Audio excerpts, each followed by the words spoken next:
Sa part 1, nakilala na natin si Tristan at ang kanyang journey sa pag-invest ng bahay. Ngayon sa part 2, pag-usapan naman natin kung paano niya napili ang location ng kanyang record store. Hello and welcome to Charles Realty Reels with me, Charles T. Dito sa store mo sa Trax. So ano yung mga naging factor para ito ang piliin mong location?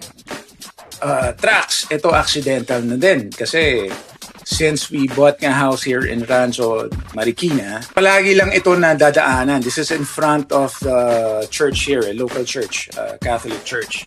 So this was vacant. Nakita ko lang siya. Tapos we spoke to the owner and surprisingly enough, rent here is definitely lower. Kasi at first, yung Trax, ang idea ko talaga dyan kung saan ko siya ilalagay was in Makati. But you have to be realistic. Since we live here, why not? Bakit pa ko siya ilalagay sa Makati? Sabi nga ng wife ko, you're not even thinking of yung travel time mo, the traffic, going back and forth just to check your store. So tama naman siya, hindi talaga yun practical. I saw it na may may potential, And now we started 2016. Now it's already 2026. It's still here. So I guess yung ko doon is for me who's just starting my first business here in Manila, I had to be practical. First, yung bakit pa ako babiyahe kung nandiyan lang yung bahay ko. And second, most importantly, is yung rent ko. Walang you cannot even compare it. If I rented a place like this, itong laking ito in Makati, ang hirap habulin nun.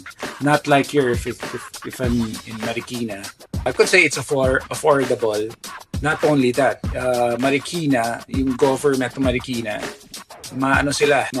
they're very good with yung mga nag-uumpisa pa lang sa business, business permit, easy. All the things that you need to start a business, easier for me since this is the first business I started here in Manila. All I can say na it went smooth. Thank you, Tristan, for sharing your story. Sa negosyo at real estate, hindi lang location ang mahalaga, kundi pati practicality at rent na abot kaya.